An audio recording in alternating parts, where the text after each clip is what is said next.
Hi friends, मैं जिगर शाह आपका स्वागत करता हूं मेरी यूट्यूब चैनल शेयर बाजार विज़न पे। दोस्तों, एक बार फिर से मिल रहे हैं नेक्स्ट वीक की स्ट्रेटेजी के साथ।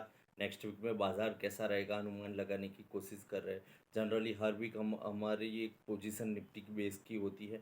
निफ्टी के लेवल्स देने की कोशिश करते हैं, साथ साथ में हम बैंक निफ्टी के बारे में बात करते हैं और एक स्टॉक के बारे में बात करते हैं। जनरली अभी भी वही बरकरार है। हमें लगता है लास्ट 5 वीक से हमारी स्ट्रेटेजी वही है, सेल ऑन एवरी राइस। तो अभी भी हमें लगता है market sell on every rise की पोजीशन पे चल रहा है। तो मेनली बाज़ार का एक लास्ट वीक में हमने रेजिस्टेंस लेवल दिखा बताया था कि 19,200 से 300 के बीच में एक रेजिस्टेंस रहा तक बाउंस करेगा और नीचे में 18,700 तोड़ेगा नहीं। तो जनरली हमारी स्ट्रेटेजी वही अभी भी है। बाजार 19,230 के ऊपर बंद आया है, यानी रेजिस्टेंस लेवल के अपर लेवल के बहुत नज़दीक है। तो हमें लगता है बाजार इससे ज़्यादा यहाँ पे तेज़ी नहीं करेगा। 19,300 एक रेजिस्टेंस लेवल बना के चलो, 19,300 320 के बीच में आ सकता है, मैक्सिमम उससे ज़्यादा नहीं जा सकता है। तो हमारी स्ट्रेटेजी यहाँ पे भी वही रहेगी। हमें लगता है मंडे को बाजार थोड़ा ऊपर गैप से खुलेगा। 190,230 है, 70 80 के आसपास खुलेगा। डाउ 0.6 है, यानी 222 पॉइंट्स प्लस है, तो उसको देख के ही अपना बाजार भी एक बार प्लस खुलेगा। तो हमें लगता है कि सेल ऑन एवरी राइस की स्ट्रेटेजी के हिसाब से आपको 300 के आसपास ना निफ्टी को बेचने का सोचना चाहिए। 300 के आसपास भी निफ्टी को बेचना चाहिए। नीचे में पहला टारगेट अपना आएगा 200 का, नीचे दूसरा टारगेट आएगा 150 और तीसरा टारगेट आएगा 90 का। तो हमें लगता है कि बाजार एक रेंज बाउंड है, पूरा वीक यही रेंज रहने वाली है। अभी रेंज को ब्रेकआउट करने के लिए कुछ बाजार में नया चाहिए। कुछ जो जो इज़राइल का चल रहा है उसमें कुछ नया चाहिए, या यूरोपियन बैंक्स के जो भी अभी डिसीजन है बहुत ख़राब है, ऐसा वो ऐसा कुछ स्टेटमेंट दे रहे हैं नेगेटिव, यानी कि स्टेटमेंट दे रहे हैं। उसमें कुछ पॉजिटिव आए तो ऊपर में ब्रेकआउट आएगा, या कुछ ख़राब आता है तो नीचे में 18,700 तोड़ने के लिए बाजार आएगा। पर बट अभी अभी भी हमें लगता है कि बाजार एक रेंज बाउंड रहेगा। जब तक बाहर से कुछ आएगा नहीं तब तक कुछ नहीं होने वाला। अपने यहाँ सभी पैरामीटर पॉजिटिव लग रहे हैं। अभी भी अपने यहाँ दिवाली आ रही है, फेस्टिवल सीज़न है, तो सेल बहुत तगड़ी होने वाली है। फेस्टिवल सीज़न में ऑलवेज दिवाली इंडिया के लिए बहुत बड़ा सेल मार्केट हो जाता है। तो हमें लगता है कि वो वही स्ट्रेटेजी है। अभी भी एक क्वार्टर तो बहुत बढ़िया डेटा भी आने वाले हैं। तो अभी अपने कोई पैरामीटर से बाज़ार ख़राब होने वाले नहीं है। ख़राब होने के लिए बाहर कुछ खराबी आएगी तो अपने यहाँ रिएक्शन आएगा। तो हमें लगता है कि वही रिएक्शन चलता रहेगा। तो अभी 19,300 को रेजिस्टेंस लेवल पकड़ के चलो, नीचे में 18,700 सपोर्ट लेवल पकड़ के चलो। 18,700 के नज़दीक जैसे जाता है आपको बाय करना चाहिए, स्ट्रेटेजी चेंज कर लेनी चाहिए। और 19,300 यानी कि अभी जहाँ पे है वहाँ पे सेल साइड स्ट्रेटेजी बरकरार रखनी चाहिए। तो ये जनरली बात हो गई निफ्टी की। अभी भी बहुत से हमें क्वेश्चंस मिल रहे हैं कि कैश के स्टॉक्स इतने घट नहीं रहे। अभी भी कैश का पैरामीटर्स ऐसा है, अभी भी सेल चल रहा है एफआईआई का। अपने लोकल फंड सेल नहीं कर रहे हैं, अपने लोकल फंड सेल नहीं कर रहे हैं, यानी सबसे ज़्यादा holding mid cap small cap में अपने लोकल फंड्स हैं और एचएनआई का है। एचएनआई और लोकल फंड सेल नहीं कर रहे हैं, इसलिए कैश में भी इतना बड़ा सेल नहीं आ रहा है। तो अभी कैश के स्टॉक्स बरकरार है। बट हमें लगता है बाज़ार और ख़राब होता है तो वहाँ पे भी सेलिंग आएगी। बट अभी लगता नहीं है कि इतना ज़ोर से सेलिंग आएगी। तो हमें लगता है कि कैश के स्टॉक में आपको बहुत बढ़िया लगता है जिसके रिजल्ट्स बहुत अच्छे हैं। या पीएसयू के बारे में बात करें तो जिसके ओएफएस हो चुके हैं ऑलरेडी, 2 3 बार हम पीएसयू जो के ओएफएस के बारे में बता चुके हैं, वो स्टॉक्स है। तो उनमें बाय करो। वहाँ पे स्टॉक बाय करने से एक आपको स्टेबिलिटी मिलेगी। पीएसयू ऐसे स्टेबिलिटी इसलिए एक उसमें आपको 7 8% यील्ड होता है, डिविडेंड यील्ड।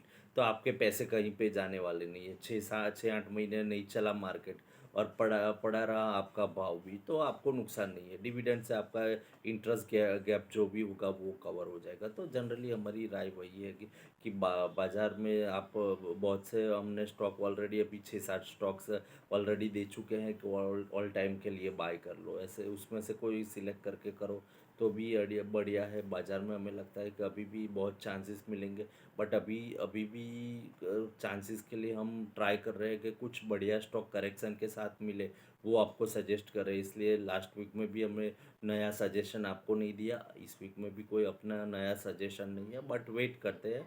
अभी बहुत से स्टॉक आने वाले हैं। हमने 7-8 स्टॉक्स आपको ऑलरेडी बता दिए हैं। 7-8 स्टॉक में से कुछ सिलेक्ट करो, उसमें पैसे बनने वाले हैं, और उसको जो भी आप सिलेक्ट करो उसमें ऐसी स्ट्रेटेजी रखो उससे 4-5% और नीचे जाता है तो उसमें ऐड करो, ऊपर में 5% वो आपके रेट से चल जाता है 5-7% को, उसको सेल सोल्ड कर दो उसकी उतनी क्वांटिटी। तो यानी आपका रोटेशन होता रहेगा, और जो आपकी पड़तर है स्टॉक की वो थोड़ी नीचे का आती रहेगी। तो जो एक्टिव ट्रेडर्स हैं उनके लिए है। बाकी जो स्लीपिंग ट्रेडर डिलीवरी बेस काम करने वाले उनको तो बोला ही है, इसमें से कोई भी स्टॉक ले लो और लेके बंद कर दो 4-5 वर्ष के लिए। ये 3x होगा, 4x होगा, या 5x भी हो सकता है। तो अभी भी हमारा ट्रेंड वही रहेगा, हम आपके लिए स्टॉक्स लाते रहेंगे। नेक्स्ट वीक में और बढ़िया सा स्टॉक एक लेकर आएंगे। तो जनरली होता है, अभी क्या है कि जो भी चल रहा है उसमें मूवमेंट नहीं है, बाज़ार में मूवमेंट नहीं है, तो स्टॉक सिलेक्शन में बहुत दिक्कत आ रही है। तो हमने उसकी इसीलिए स्टॉक सिलेक्शन में 2-3 स्टॉक्स हमारे रडार पे है, बट उनको हमने अभी भी स्किप करके रखा है। बाय के लिए रिकमेंडेशन नहीं दिया है, और बाय के लिए जो भी हम रिकमेंडेशन देते हैं वो पहले हम बाय करते हैं, बाद में रिकमेंडेशन दे रहे हैं। इसलिए खाली डेमो साइड बाय होता है, आज शॉर्ट टर्म के लिए बाय कर लो, लॉन्ग टर्म के लिए बाय कर लो, ऐसा कुछ नहीं है। बहुत बढ़िया स्टॉक होगा, जो हमें पसंद है वही दूसरे को भी पसंद आएगा। हम जो स्टॉक हम खुद बाय नहीं कर रहे हो दूसरों को बाय कराएंगे, वो भी गलत बात है। तो जो जो बढ़िया स्टॉक मिलेंगे उसको हम रिकमेंडेशन करेंगे।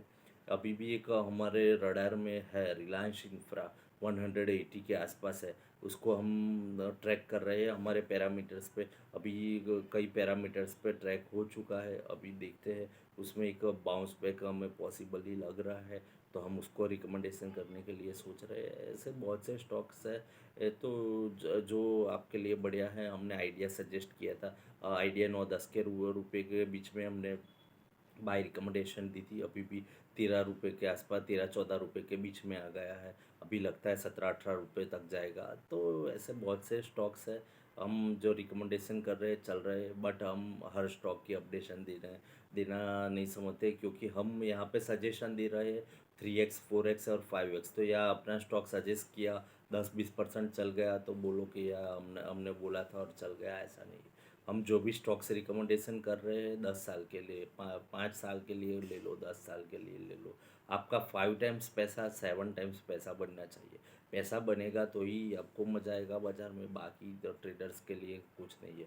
आज लिया कल फिर कुछ में चला गया तो सेटलमेंट हो जाता है। तो एसेट बनानी है तो स्टॉक्स लेना ही पड़ेगा, उसको सहन करना पड़ेगा। स्टॉक को आप अपने पोर्टफोलियो में ऐड करो, स्टॉक को प्यार करोगे तो पैसा मिलेगा, वो पैसे को खींच के लेकर ही आएगा। तो स्टॉक ऐसे हम जो रिकमेंडेशन कर रहे हैं उसको आप प्रेम से अपने पोर्टफोलियो में ऐड कर लो, उसको भूल जाओ, तो ही पैसे बनेंगे। तो पैसे बनाने के लिए स्टॉक को रखना पड़ता है, जनरली ये बात है। ये बात हो गई नेक्स्ट वीक की और स्टॉक की। अब हम कुछ स्मॉल स्मॉल कैप्स का स्टॉक को भी नेक्स्ट वीक में लाने वाले हैं। हर वीक में हम एक स्मॉल कैप आपको अभी भी बता रहे हैं, मिड कैप स्टॉक बता रहे हैं। अभी स्मॉल कैप की एक राउंड चलाएंगे, स्मॉल कैप स्टॉक्स देंगे जो हमें लगता है। तो रिस्की थोड़ा ट्रेड होता है स्मॉल कैप में जाना, रिकमेंडेशन करना भी रिस्की होता है, बट स्मॉल कैप में जितना रिस्क लोगे उतना पैसा बनेगा। तो हमने प्रयत्न किया है उसमें से कुछ ढूंढ के बढ़िया सा स्टॉक लाए। लास्ट वीक में आपने देखा होगा बहुत से स्मॉल कैप स्टॉक चले, 20-20, 25-25% चले। बाजार खराब था और स्मॉल कैप स्टॉक चल रहे थे, तो उसमें से कुछ देंगे। तो सो फ्रेंड्स, नेक्स्ट वीडियो के लिए वेट करो। नेक्स्ट वीडियो में एक स्मॉल कैप स्टॉक देंगे और एक मिड कैप स्टॉक देंगे। साथ साथ में निफ्टी की स्ट्रेटेजी तो हम हर बार बताते ही है, निफ्टी में हमें क्या लग रहा है वो बताते हैं। जनरली हमारे निफ्टी का प्रेडिक्शन कॉल पुट की ओपन इंटरेस्ट पे ही होता है। तो जनरली जो हम अपर और बॉटम लेवल्स देते हैं निफ्टी का, वो कॉल पुट की पोजीशन के हिसाब से होता है। कॉल पुट की पोजीशन जैसे चेंज होती है उसमें लेवल्स थोड़े चेंज होते हैं, बट हाँ, हम एज्यूम करते हैं और एजम्पशन जनरली परफेक्शन के आसपास होता है, तो हम वो ट्राई कर रहे हैं। तो सो फ्रेंड्स, नेक्स्ट वीक में मिलते हैं नेक्स्ट स्ट्रेटेजी साथ, नेक्स्ट टॉक के साथ।